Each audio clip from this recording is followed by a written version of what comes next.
Thank you very much. വളരെയധികം നന്ദി. My dearest brothers and sisters, എന്റെ ഏറ്റവും പ്രിയപ്പെട്ട സഹോദരി സഹോദരന്മാരെ, first of all, I want to thank you from the deepest place in my heart. ആദ്യമായിട്ട് എന്റെ ഹൃദയത്തിന്റെ ആഴങ്ങളിൽ നിന്നും നിങ്ങളോട് ഞാൻ നന്ദി പറയാൻ ആഗ്രഹിക്കുന്നു. For your love, for your support, and for making me your member of parliament today. നിങ്ങളുടെ സ്നേഹത്തിന്, നിങ്ങളുടെ പിന്തുണയ്ക്ക്, അതുപോലെ തന്നെ നിങ്ങളുടെ ജനപ്രതിനിധിയായി എന്നെ തെരഞ്ഞെടുത്തതിന് ഞാൻ നിങ്ങളോട് നന്ദി പറയുന്നു. Welcome to all my colleagues from the UDF who are standing here, all of whom who worked very hard for this election, and many of the UDF workers who are amongst you, to whom I owe this victory. ഇന്ന് ഈ വേദിയിൽ നിൽക്കുന്ന ഈ തെരഞ്ഞെടുപ്പിൽ എനിക്ക് വേണ്ടി കഠിന പ്രയത്നം ചെയ്ത ഐക്യജനാധിപത്യ മുന്നണിയുടെ എല്ലാ സഹപ്രവർത്തകരെയും, അതുപോലെ തന്നെ ഇന്ന് ഈ ജനക്കൂട്ടത്തിൽ ഇവിടെ എത്തിച്ചേർന്നിട്ടുള്ള ഐക്യജനാധിപത്യ മുന്നണിയുടെ പ്രവർത്തകരെയും നിങ്ങൾക്കാണ് എന്റെ ഈ വിജയം സമർപ്പിക്കുന്നത്. നിങ്ങൾക്ക് എല്ലാവർക്കും ഞാൻ നന്ദി പറയുന്നു. Because for many years, for 35 years, I managed elections for my mother and brother. I understand the kind of hard work that goes into elections and campaigning on the ground. കാരണം കഴിഞ്ഞ 35 വർഷങ്ങൾക്കായി എന്റെ അമ്മയ്ക്കും സഹോദരനും വേണ്ടിയുള്ള ഇലക്ഷൻ പ്രചരണത്തിന്റെ ചുമതല എനിക്കായിരുന്നു. അതുകൊണ്ട് എത്രമാത്രം ബുദ്ധിമുട്ടാണ് താഴെത്തട്ടിൽ ഇലക്ഷൻ പ്രവർത്തനം നടത്തുക എന്നത് എനിക്ക് കൃത്യമായിട്ട് അറിയാം.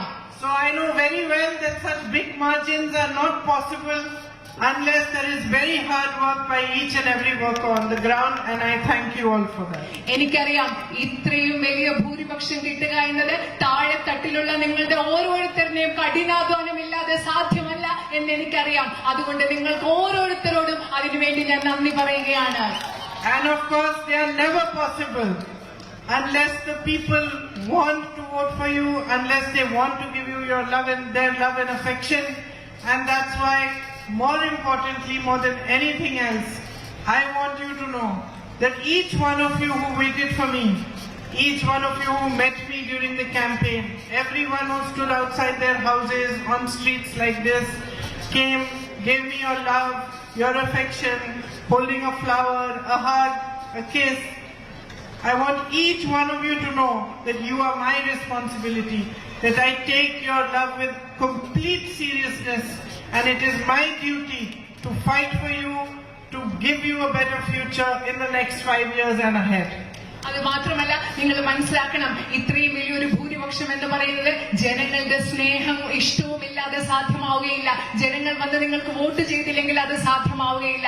അതുകൊണ്ട് കഴിഞ്ഞ പ്രചരണ സമയത്ത് മുഴുവൻ എനിക്ക് വേണ്ടി വഴിയരികിൽ കാത്തുനിന്ന, എന്റെ വീട്ടിലേക്ക് കൂട്ടിക്കൊണ്ടുപോയ, എനിക്ക് പൂക്കൾ നൽകിയ, എനിക്ക് ഉമ്മകൾ നൽകിയ, എന്നെ കെട്ടിപ്പിടിച്ച നിങ്ങളോട് എല്ലാവരോടും ഞാൻ നന്ദി പറയുന്നു. ഞാൻ നിങ്ങളോട് ഒരു കാര്യങ്ങൾ കൂടി പറയാൻ ആഗ്രഹിക്കുന്നു. നിങ്ങളുടെ സ്നേഹത്തെ പൂർണ്ണ ഗൗരവത്തോടുകൂടി, ഉത്തരവാദിത്വത്തോടുകൂടി ഞാൻ ഏറ്റെടുക്കും. അടുത്ത 5 വർഷങ്ങൾ നിങ്ങളുടെ ആവശ്യങ്ങൾക്ക് വേണ്ടി പ്രവർത്തിക്കുക എന്നത് എന്റെ ഏറ്റവും വലിയ ഉത്തരവാദിത്വമായി ഞാൻ കണക്കാക്കുന്നു. During the campaign, I met many of you. I met farmers, owners of small shops, businesses, teachers. I met sisters in churches. I went to mosques, temples. I met everybody, many people. And from you, I was able to gauge and understand the issues that you face in your everyday life. പ്രചരണ സമയത്ത് നിങ്ങൾ ഒരുപാട് പേരെ ഞാൻ കണ്ടുപിടുത്ത കർഷകരെ കണ്ടു, ആദിവാസി സമൂഹത്തിൽപ്പെട്ടവരെ കണ്ടു, ടീച്ചേഴ്സിനെ കണ്ടു, അധ്യാപകരെ കണ്ടു, അതുപോലെ സിസ്റ്റേഴ്സിനെ കണ്ടു. അതുപോലെ ഞാൻ ക്ഷേത്രങ്ങളും പള്ളികളും മോസ്കുകളുടെ ഒക്കെ ഭാഗമായി സന്ദർശനം നടത്തി. അവിടെ നിന്ന് എല്ലാവരും നിങ്ങളോട് സംസാരിച്ചതിൽ നിന്നും നിങ്ങൾ നേരിടുന്ന പ്രശ്നങ്ങൾ എന്താണെന്ന് എനിക്ക് മനസ്സിലാക്കാൻ പറ്റിയിട്ടുണ്ട്. There are big issues here that need to be resolved, that need to be worked on. I met some people from tribal communities who told me about the difficulties they have, especially for health services, educational services. ഇവിടെ വലിയ പ്രശ്നങ്ങളുണ്ട്, പരിഹരിക്കപ്പെടേണ്ടതായ വലിയ പ്രശ്നങ്ങളുണ്ട്. അതുപോലെ തന്നെ ആദിവാസി സമൂഹത്തിൽ നിന്ന് ബന്ധപ്പെട്ട ചിലരെ ഞാൻ കണ്ടു. അവർക്ക് വിദ്യാഭ്യാസവും ആരോഗ്യവുമായും ബന്ധപ്പെട്ട പ്രശ്നങ്ങൾ പരിഹരിക്കേണ്ടതുണ്ട്. Farmers who are suffering due to the policies of the government, not getting the right prices for their crops, and also the man-animal conflict due to which their crops are endangered and very often disturbed and eaten or destroyed by animals. ഇവിടെ കഷ്ടപ്പെടുന്ന കർഷകരുണ്ട്. കാരണം അവർക്ക് കൃത്യമായ വില ലഭിക്കുന്നില്ല. ഗവൺമെന്റിന്റെ നയങ്ങൾ മൂലം അവർ ബുദ്ധിമുട്ടുന്നു. അതുപോലെ തന്നെ വന്യജീവി സംഘർഷം മൂലം അവരുടെ വിളകൾ നശിക്കുന്നു. ഇതൊക്കെ എനിക്ക് മനസ്സിലാക്കാൻ പറ്റിയിട്ടുണ്ട്. I met homestay owners who have built beautiful homestays but also faced major issues, especially after the landslide, when people across India saw the devastation and became afraid to come here, thinking that this is an area where there are landslides. So there is a lot of work that we need to do, even just to show that the landslide was in a small area and the rest of this beautiful constituency of Wayanad is beautiful and still welcomes tourists, and there is no such danger over here. അതുപോലെ തന്നെ ഞാൻ home stay ഉടമസ്ഥരെ കണ്ടു. അവർ പറയുന്നത് ഇവിടെ മണ്ണിടിച്ചിൽ നടന്ന ശേഷം, ആ ദുരന്തം നടന്ന ശേഷം ഇവിടേക്ക് ആളുകൾ വരാൻ ബുദ്ധിമുട്ടാണെന്ന്. കാരണം അവർ പേടിച്ചു. ഈ ലോകം, ഇന്ത്യ മുഴുവനുള്ള ആളുകളോട് നമുക്ക് പറഞ്ഞ് മനസ്സിലാക്കി കൊടുക്കണം, വയനാട്ടിൽ ഒരു ദുരന്തമുണ്ടായത്, ഒരു വലിയ നാശം വിതച്ചത് ഒരു ചെറിയ ഭൂപ്രദേശത്ത് മാത്രമാണ്. ബാക്കി പ്രദേശങ്ങളിൽ ഒരു പ്രശ്നമില്ല. വയനാട് പാർലമെന്റ് മണ്ഡലം എന്ന് പറയുന്ന ഈ മനോഹരമായ പ്രദേശത്തെ കൂടുതൽ ആളുകൾ വരണം, ഇവിടെ സുരക്ഷിതമാണെന്ന് നമുക്ക് എല്ലാവർക്കും പറഞ്ഞു കൊടുക്കണം. You have the long-standing issue of the night ban and the long-standing issue of the medical college, both of which we need to fight for, and we need to understand how together we can resolve the night ban issue. നിങ്ങൾക്ക് ദീർഘകാലമായി നിലനിൽക്കുന്ന രാത്രി യാത്രാ നിരോധനം എന്ന പ്രശ്നമുണ്ട്. അതുപോലെ നിങ്ങൾക്ക് വളരെ കാലമായി നിങ്ങളുടെ ആവശ്യമായ മെഡിക്കൽ കോളേജ് ഉണ്ട്. നമ്മൾ ഒരുമിച്ച് ചേർന്ന് ഈ പ്രശ്നങ്ങൾ പരിഹരിക്കാൻ വേണ്ടി എന്ത് ചെയ്യാം എന്ന് നമ്മൾക്ക് ഒരുമിച്ച് ചേർന്ന് ആലോചിച്ച് പ്രവർത്തിക്കേണ്ടതുണ്ട്. Whatever progress was made in the medical college also, because of the pressure Rahul ji put on the government, we need to put more pressure and advance the work even faster. Rahul G ഗവൺമെന്റിന്റെ മേൽ ചെലുത്തിയ സമ്മർദ്ദത്തിന്റെ ഫലമായി medical കോളേജിൽ കുറച്ച് മാറ്റങ്ങൾ ഉണ്ടായി. ആശുപത്രി ആരോഗ്യ സംവിധാനത്തിൽ. അതുമാത്രമല്ല, ഇനിയും കൂടുതൽ സമ്മർദ്ദം ചെലുത്തി അവിടെ മെഡിക്കൽ കോളേജിന് വേണ്ട എല്ലാ സൗകര്യങ്ങളും നമുക്ക് ഉണ്ടാക്കിയെടുക്കണം. So these are the issues that we need to tackle. At the same time, I really believe that if we strengthen tourism here and we do all we can to show the world what a beautiful place this is, then a lot of your livelihoods will be supplemented and you will have better employment possibilities. അതുമാത്രമല്ല, ഈ പ്രശ്നങ്ങൾ പരിഹരിക്കാൻ വേണ്ടി നമ്മൾക്ക് ഒരുമിച്ച് പ്രവർത്തിക്കണം. അതുപോലെ വയനാട്ടിലെ വിനോദസഞ്ചാര മേഖലയെ നമ്മൾ ശക്തിപ്പെടുത്തുകയാണെങ്കിൽ അതിൽ കൂടെ നിങ്ങൾക്ക് ഒരുപാട് തൊഴിലവസരങ്ങൾ ഉണ്ടാകും. അതുപോലെ നിങ്ങളുടെ ജീവനോപാധികളെ നമുക്ക് മെച്ചപ്പെടുത്താനും സാധിക്കും. And with the beautiful crops that you grow and the spices you grow, I think food packaging units and a little bit of push on that sector and on the agricultural sector will really again help Wayanad to progress and advance. നിങ്ങൾ ഇവിടെ കൃഷി ചെയ്യുന്ന മെച്ചപ്പെട്ട നാണ്യവിളകളുണ്ട്, അതുപോലെ തന്നെ സുഗന്ധ വ്യഞ്ജനങ്ങളുണ്ട്. ഇവിടെയൊക്കെ നിങ്ങൾ ഒരുപാട് നമ്മൾ ശ്രദ്ധ പതിപ്പിച്ചാൽ ഇവിടെ ഒരുപാട് തൊഴിലവസരങ്ങൾ ഉണ്ടാക്കാനും നമുക്ക് ഒരുപാട് പുരോഗതി ഈ മേഖലയിൽ വയനാട്ടിൽ ഉണ്ടാക്കിയെടുക്കാൻ സാധിക്കും. So I think together we need to work. I need to spend much more time with you, come to your houses, meet you, understand properly from you what your issues are in depth, and then we need to work together to resolve them. We need to work together to build on tourism, on food processing, on farming, to be able to increase employment and provide a better future. നിങ്ങളുടെ ഈ പ്രശ്നങ്ങളെ കുറിച്ച് ആഴത്തിൽ മനസ്സിലാക്കണം. എനിക്ക് കൂടുതൽ സമയം അതിനു വേണ്ടി ചെലവഴിക്കണം. നിങ്ങളോട് ഓരോരുത്തരോടും വന്ന് സംസാരിക്കണം. വിനോദസഞ്ചാര മേഖലയിലും കാർഷിക മേഖലയിലുമൊക്കെ നമുക്ക് ഒരുപാട് കാര്യങ്ങൾ ഒരുമിച്ച് ചെയ്ത് ഈ മേഖലകളെ ശക്തിപ്പെടുത്തി വയനാട്ടിലെ തൊഴിലവസരങ്ങളും ജീവിതങ്ങളും നമുക്ക് കൂടുതൽ മെച്ചപ്പെട്ടതാക്കിയെടുക്കണം. And I look forward to this journey with you. This is just the beginning. I look forward to meeting all of you, to coming to your homes, to understanding you better, and to get from you a much deeper understanding of what you want me to fight for and how you want your issues to be resolved. നമ്മൾ ഒരുമിച്ചിട്ടുള്ള ഒരു യാത്ര ഇപ്പൊ തുടങ്ങിയിട്ടേ ഉള്ളൂ. ആ യാത്ര മുൻപോട്ട് പോകുന്നത് ഞാൻ ഉറ്റുനോക്കുകയാണ്. നിങ്ങളുടെ അടുത്ത് വന്ന് നിങ്ങളോട് സംസാരിച്ച് നിങ്ങളുടെ പ്രശ്നങ്ങൾ എന്തൊക്കെയാണ്, ഞാൻ എന്തിനു വേണ്ടി പോരാടണമെന്നാണ് നിങ്ങൾ ആഗ്രഹിക്കുന്നത് എന്നൊക്കെ നിങ്ങളിൽ നിന്ന് നേരിട്ട് അറിയണമെന്നാണ് ഞാൻ ആഗ്രഹിക്കുന്നത്. I have much to learn from all of you. നിങ്ങളിൽ നിന്ന് എല്ലാവരിൽ നിന്നും നിങ്ങൾ ഓരോരുത്തരിൽ നിന്നും എനിക്ക് ഒരുപാട് ഇനി പഠിക്കാനുണ്ട്. And one of my first lessons was when I came here 4 months ago, almost exactly today, with my brother after the terrible landslides that devastated Wayanad. വയനാട്ടിൽ അതിഭീകരമായ നാശം വിതച്ച ആ മണ്ണിടിച്ചിലിന് ശേഷം 4 മാസങ്ങൾക്ക് മുമ്പ് ഇതേ തീയതി ഞാൻ എന്റെ സഹോദരനൊപ്പം വന്നപ്പോഴാണ് നിങ്ങളിൽ നിന്ന് ഏറ്റവും പ്രധാനപ്പെട്ട ഒരു പാഠം ഞാൻ പഠിച്ചത്. I have seen many tragedies. And because of our professions, we go across India when there are tragedies, we meet people. But seldom do I see the kind of pain and suffering that I saw when I came here. പലതരത്തിലുള്ള ദുരന്തങ്ങൾ ഞങ്ങൾ കണ്ടിട്ടുണ്ട്. ഞങ്ങൾ പ്രവർത്തിക്കുന്ന മേഖലയുടെ ഭാഗമായിട്ട് ഇന്ത്യയുടെ പല ഭാഗങ്ങളിലും പോയി പലതരത്തിലുള്ള ദുരന്തങ്ങളിൽപ്പെട്ട ആളുകളെ ഞങ്ങൾ കണ്ടിട്ടുണ്ട്. പക്ഷേ ഇത്രയും വേദന, ഇത്രയും കഷ്ടപ്പാട് അപൂർവമായിട്ടാണ് ഞാൻ കണ്ടിട്ടുള്ളത്. Nature's fury was concentrated in a small area. All the houses in that area were washed away. All the families washed away. Livelihoods washed away. പ്രകൃതിയുടെ കോപം മുഴുവൻ ഒറ്റ പ്രദേശത്ത് ശ്രദ്ധ കേന്ദ്രീകരിച്ച് അവിടെയുള്ള എല്ലാ മനുഷ്യരുടെയും കുടുംബങ്ങളെല്ലാം പോയി, അവരുടെ ജീവനോപാധികളെല്ലാം നഷ്ടപ്പെട്ടു. And yet in the middle of this devastation and the middle of this pain and suffering, I saw with my own eyes the humanity of all of you. ഇത്രയും നാശത്തിന്റെ ഇടയിൽ, ഇത്രയും വേദനയുടെ ഇടയിൽ, ഇത്രയും കഷ്ടപ്പാടിന്റെ ഇടയിൽ എന്റെ കണ്ണുകൾ കൊണ്ട് നിങ്ങളുടെ ഇടയിലുള്ള മനുഷ്യത്വം ഞാനന്ന് നേരിട്ട് കണ്ടു. Your kindness, your compassion, the way you came together to help each other. You did not see who's a Muslim, who's a Hindu, who's a Christian. You did not ask a caste. You did not ask religion. You just did whatever you could do to help those who were suffering. നിങ്ങളുടെ അനുകമ്പ, നിങ്ങളുടെ ദയ, It's passing from this place. നിങ്ങളുടെ ദയ, നിങ്ങളുടെ അനുകമ്പ ഞാൻ കണ്ടു. നിങ്ങൾ അവിടെ ദുരന്തബാധിതരോട് നിങ്ങൾ ഹിന്ദുവാണോ, ക്രിസ്ത്യാനിയാണോ, മുസ്ലിമാണോ എന്ന് നിങ്ങൾ ചോദിച്ചില്ല. നിങ്ങൾ ആരുടെയും ജാതി ചോദിച്ചില്ല. നിങ്ങൾ ആരുടെയും മതം ചോദിച്ചില്ല. നിങ്ങൾ എങ്ങനെയാണ് ഒരുമിച്ച് അവരെ സഹായിക്കാൻ വന്നതെന്ന് ഞാൻ അവിടെ എന്റെ കണ്ണുകൾ കൊണ്ട് കണ്ടു. And yesterday I spoke about a child I met who is probably 17 or 18 years old, who had lost his entire family. ഇന്നലെ ഞാൻ അവിടെ കണ്ട ഒരു കുട്ടിയെ കുറിച്ച് സംസാരിച്ചു. 17 അല്ലെങ്കിൽ 18 വയസ്സുണ്ടായിരിക്കും. മുഴുവൻ കുടുംബത്തെ നഷ്ടപ്പെട്ട ആ കുട്ടിയെ കുറിച്ച് ഇന്നലെ ഞാൻ സംസാരിച്ചു. So I made friends with him, and every now and then, every few days on WhatsApp, I asked him how is he. When I came here for the election campaign, I thought I'll send him a gift after the elections. ഞാൻ അദ്ദേഹത്തോട്, ആ കുട്ടി ഞാനും ഇവിടെ സുഹൃത്തുക്കളായി ഇടയ്ക്കിടയ്ക്ക് വാട്സപ്പിൽ ഞാൻ ആ കുട്ടിയോട് ചോദിക്കും എന്ത് ചെയ്യാ, സുഖാണോ എന്നൊക്കെ ചോദിക്കും. ഞാൻ വിചാരിച്ചു ഇവിടെ തെരഞ്ഞെടുപ്പ് പ്രചരണം കഴിഞ്ഞ ശേഷം ആ കുട്ടിക്ക് ഞാനൊരു ചെറിയ സമ്മാനം കൊടുക്കാമെന്ന് വിചാരിച്ചു. So I asked him, what are your hobbies? Do you play soccer? What do you like to do? ഞാൻ ആ കുട്ടിയോട് ചോദിച്ചു എന്താ വിനോദം, എന്താ കാര്യങ്ങൾ ചെയ്യുന്നത്, ഫുട്ബോൾ ഇഷ്ടമാണോ, എന്തൊക്കെയാ ചെയ്യുന്നതെന്ന് ഞാൻ ആ കുട്ടിയോട് ചോദിച്ചു.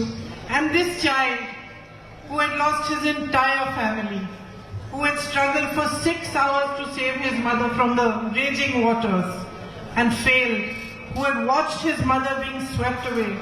And when I went to see him, he could barely stand up, he was in so much grief. This child told me that my hobby is to help people who are suffering. ഈ കുട്ടി സ്വന്തം അമ്മയെ ആ വെള്ളപ്പാച്ചിൽ രക്ഷിക്കാനാവാതെ 6 മണിക്കൂർ കഷ്ടപ്പെട്ടിട്ട് അമ്മ ഇങ്ങനെ ഒഴുകി പോകുന്നത് നോക്കി നിന്ന ആ കുട്ടി, ആ ദുരന്തത്തിലെല്ലാം നഷ്ടപ്പെട്ട ഒരു കുട്ടി. ഞാൻ എന്താണ് നിന്റെ വിനോദമെന്ന് ആ കുട്ടിയോട് ചോദിച്ചപ്പോൾ ആ കുട്ടി എന്നോട് പറയാണ്, അന്ന് ഞാൻ കണ്ടപ്പോ ദുഃഖം കാരണം സംസാരിക്കാൻ പോലും പറ്റാതിരുന്ന ആ കുഞ്ഞ് എന്നോട് പറയാണ്, എന്റെ വിനോദം എന്ന് പറയുന്നത് മനുഷ്യരെ സഹായിക്കലാണെന്ന്. When I read his message, I really deeply understood what an honor it is to be the representative of all of you in Parliament. ആ കുട്ടിയുടെ ആ മെസ്സേജ്, വാട്സപ്പിൽ ആ മെസ്സേജ് കണ്ടപ്പോൾ എനിക്ക് ആഴത്തിൽ മനസ്സിലായി, നിങ്ങൾ ഓരോരുത്തരെയും ഈ വയനാട് പാർലമെന്റ് നിയോജക മണ്ഡലത്തിലെ നിങ്ങളെ പ്രതിനിധീകരിച്ച് ഇന്ത്യൻ പാർലമെന്റിൽ നിങ്ങളെ പ്രതിനിധീകരിക്കുക എന്ന് പറയുന്നത് എനിക്ക് ലഭിക്കാവുന്ന ഏറ്റവും വലിയൊരു ആദരവാണെന്ന് അന്ന് ഞാൻ മനസ്സിലാക്കി. Because maybe you don't fully realize what a symbol of the true values that India stands for lies here in Wayanad. ഒരു പക്ഷെ നിങ്ങൾ യഥാർത്ഥത്തിൽ മനസ്സിലാക്കുന്നില്ല, ഇന്ത്യ എന്ന രാജ്യം പ്രതിനിധാനം ചെയ്യുന്ന എത്ര യഥാർത്ഥ മൂല്യങ്ങളുണ്ടോ ആ മൂല്യങ്ങളെ എല്ലാം പ്രതിനിധീകരിക്കുന്നവരാണ് നിങ്ങളെന്ന് ഒരു പക്ഷെ നിങ്ങൾ തിരിച്ചറിയുന്നുണ്ടാവില്ല. The unity you show, the compassion you have for each other, the love you share with each other, it is unique, especially today when across India there is divisiveness and politics is constantly pushing you to be separate, to divide you. ഈ രാജ്യം മുഴുവൻ വിഭജനത്തിന്റെ ഒരു രാഷ്ട്രീയം നടക്കുമ്പോൾ, രാഷ്ട്രീയം നിരന്തരമായി നിങ്ങളെ വിഭജിക്കുന്നതിൽ ശ്രദ്ധ കേന്ദ്രീകരിക്കുമ്പോൾ നിങ്ങൾ കാണിക്കുന്ന സ്നേഹം, നിങ്ങൾ കാണിക്കുന്ന അനുകമ്പ എന്ന് പറയുന്നത് ഈ രാജ്യത്ത് ഒരിടത്തും കാണാത്തതാണ്, വിശിഷ്ടമായതാണ്, സവിശേഷമായതാണ്. So to me you really represent represent all that is beautiful about our country. എന്നെ സംബന്ധിച്ചിടത്തോളം നിങ്ങൾ ഓരോരുത്തരും എന്ന് പറയുന്നത് ഇന്ത്യ എന്ന ഈ രാജ്യത്തെ എന്തൊക്കെ മനോഹരമായിട്ടുണ്ടോ അതിനെല്ലാം പ്രതിനിധാനം ചെയ്യുന്നവരാണ് നിങ്ങൾ ഓരോരുത്തരും. And you also represent the fight that we, all of us in the UDF, are fighting. നിങ്ങൾ എല്ലാവരും പ്രതിനിധാനം ചെയ്യുന്നത് ഈ UDF ഐക്യജനാധിപത്യ മുന്നണിയുടെ ഭാഗമായ ഞങ്ങൾ ഓരോരുത്തരും ചെയ്യുന്ന പോരാട്ടത്തെയും നിങ്ങൾ ഓരോരുത്തരും പ്രതിനിധീകരിക്കുന്നുണ്ട്. Today we are fighting for the spirit of our nation, for the soul of India. ഈ രാജ്യത്തിന്റെ ചൈതന്യത്തിന് വേണ്ടി, ഇന്ത്യ എന്ന രാജ്യത്തിന്റെ ആത്മാവിന് വേണ്ടിയാണ് ഇന്ന് നമ്മൾ പോരാടിക്കൊണ്ടിരിക്കുന്നത്. We are fighting for the values of our constitution on which our nation was built. ഈ രാജ്യത്തെ പടുത്തുയർത്തിയ ഇന്ത്യൻ ഭരണഘടനയുടെ മൂല്യങ്ങൾക്ക് വേണ്ടിയാണ് നമ്മൾ ഇന്ന് പോരാടിക്കൊണ്ടിരിക്കുന്നത്. For the right of each one of you to have a better, stronger future. നിങ്ങൾക്ക് ഓരോരുത്തർക്കും ഒരു മെച്ചപ്പെട്ട ശക്തമായ ഭാവി ഉണ്ടാകാനുള്ള നിങ്ങളുടെ അവകാശത്തിന് വേണ്ടിയാണ് നമ്മൾ ഇന്ന് പോരാടിക്കൊണ്ടിരിക്കുന്നത്. For the power and resources of this country to belong rightfully to the people of this country. ഈ രാജ്യത്തെ അധികാരവും ഈ രാജ്യത്തെ വിഭവങ്ങളും നീതിപൂർവകമായ രീതിയിൽ ഈ രാജ്യത്തെ ജനങ്ങൾക്ക് നൽകുന്നതിന് വേണ്ടിയിട്ടുള്ള ഒരു പോരാട്ടമാണ് നമ്മൾ ഇന്ന് നടത്തിക്കൊണ്ടിരിക്കുന്നത്. We are fighting against a force that is doing everything in its power to destroy the institutions upon which our country was built. ഈ രാജ്യം പടുത്തുയർത്തപ്പെട്ട സ്ഥാപനങ്ങളെ എല്ലാ വിധത്തിലും തകർക്കാൻ ശ്രമിക്കുന്ന ശക്തികൾക്കെതിരെയാണ് നമ്മൾ പോരാടിക്കൊണ്ടിരിക്കുന്നത്. That is weakening the rights of the people and handing over that which rightfully belongs to you to a few businessmen friends of theirs. ഈ രാജ്യത്തെ ജനങ്ങളുടെ അവകാശങ്ങളെ ദുർബലപ്പെടുത്തിക്കൊണ്ട് ഈ രാജ്യത്തിന്റെ വിഭവങ്ങളെ കുറച്ച് സുഹൃത്തുക്കൾക്ക് വേണ്ടി മാത്രം നൽകുന്ന ഒരു ശക്തിക്കെതിരെയാണ് നമ്മൾ പോരാടിക്കൊണ്ടിരിക്കുന്നത്. So it is really your fight that we are fighting. യഥാർത്ഥത്തിൽ നിങ്ങളുടെ പോരാട്ടമാണ് ഇന്ന് ഞങ്ങൾ പോരാടിക്കൊണ്ടിരിക്കുന്നത്. And as all of you and all of us stand shoulder to shoulder and go into this battle, you should know that you have placed your trust and faith in me, that I understand this very well, that the next 5 years and hopefully ahead of that as well, I will spend day and night fighting for you, fighting for a better, stronger future for you. നമ്മൾ ഈ പോരാട്ടത്തിൽ നമ്മളും നിങ്ങളും തോളോട് തോൾ ചേർന്ന് മുന്നോട്ട് ഈ പോരാട്ടത്തിൽ പോകുമ്പോൾ നിങ്ങൾ മനസ്സിലാക്കണം, നിങ്ങൾ അറിയണം, അടുത്ത 5 വർഷം മാത്രമല്ല പ്രതീക്ഷയോടുകൂടി അതിനപ്പുറവും ഓരോ ദിവസവും നിങ്ങൾക്ക് വേണ്ടി ഞാൻ പോരാടുമെന്നുള്ളത് നിങ്ങൾ അറിഞ്ഞിരിക്കണം. And as I said when I first came here, you will not be disappointed. ആദ്യം ഇവിടെ വന്നപ്പോൾ ഞാൻ നിങ്ങളോട് പറഞ്ഞതുപോലെ നിങ്ങളെ ഞാൻ ഒരിക്കലും നിരാശപ്പെടുത്തില്ല. Yesterday in one of these meetings, somebody from the crowd said, "Promise me that you are going to come back." ഇന്നലെ ഇതുപോലെയുള്ള യോഗത്തിൽ ജനക്കൂട്ടത്തിനിടയിലുള്ള ഒരാൾ എന്നോട് ചോദിക്കുകയായിരുന്നു, ഉറപ്പ് നൽകുക, ഞങ്ങൾക്ക് വയനാട്ടിലേക്ക് ഇങ്ങോട്ട് തിരിച്ചു വരുമെന്ന് ഉറപ്പ് നൽകണമെന്ന് ഒരാൾ പറഞ്ഞു. So I am promising you that I will come so many times that you will get fed up of me. ഞാൻ നിങ്ങൾക്ക് ഉറപ്പ് നൽകുകയാണ്, ഞാൻ ഒരുപാട് പ്രാവശ്യം വരെ ഞാൻ വന്ന് നിങ്ങൾ മടുക്കും എന്ന് ഞാൻ നിങ്ങൾക്ക് ഉറപ്പ് നൽകുകയാണ്. So please get used to seeing me. അതുകൊണ്ട് നിങ്ങൾ എന്നെ ഇവിടെ വയനാട് നിയോജക മണ്ഡലത്തിൽ നിങ്ങൾ കണ്ട് പരിചയിക്കണം എന്ന് ഞാൻ അഭ്യർത്ഥിക്കുകയാണ്. And let's travel on this beautiful journey of making you a better life, stronger futures together. നിങ്ങൾക്ക് ഒരു മെച്ചപ്പെട്ട ശക്തിയുള്ള ഭാവി ഉണ്ടാക്കുന്ന മനോഹരമായ യാത്രയിൽ നമുക്ക് ഒരുമിച്ച് മുൻപോട്ട് പോകാം. These 2 days I am going around to every assembly thanking everybody for the love and the affection you have given me. But after this my real work will begin and we will work together to resolve all the issues that you are facing. ഈ 2 ദിവസങ്ങൾ ഞാൻ ഇവിടുത്തെ parliament മണ്ഡലത്തിലെ എല്ലാ നിയോജക മണ്ഡലങ്ങളിലും നിങ്ങൾക്ക് നന്ദി പറയാൻ വേണ്ടി മാത്രമാണ് ഈ 2 ദിവസങ്ങൾ വന്നിരിക്കുന്നത്. ഇതിന് ശേഷമാണ് എന്റെ യഥാർത്ഥ പ്രവർത്തനം തുടങ്ങാൻ പോകുന്നത്, നിങ്ങളുടെ എല്ലാ പ്രശ്നങ്ങളും പരിഹരിക്കുന്നതിന് വേണ്ടി. First task is to start learning Malayalam. എന്റെ ആദ്യത്തെ ജോലി എന്ന് പറയുന്നത് മലയാളം പഠിക്കാൻ തുടങ്ങലാണ്. നിങ്ങളുടെ സ്നേഹത്തിന് നന്ദി. But I am learning more also. ഞാൻ ഇതിലും കൂടുതൽ ഇപ്പൊ പഠിച്ചുകൊണ്ടിരിക്കുകയാണ്. Thank you very, very much for everything, for giving me your love and for choosing me as your representative. It is truly an honor for me to be your MP. നിങ്ങളുടെ സ്നേഹത്തിന് ഒരുപാട് നന്ദി. അതുപോലെ തന്നെ നിങ്ങളുടെ പാർലമെന്റിൽ ജനപ്രതിനിധിയായി തെരഞ്ഞെടുത്തതിനും വളരെയധികം നന്ദി. അതെനിക്ക് വലിയൊരു ആദരവാണ്. എന്താണ്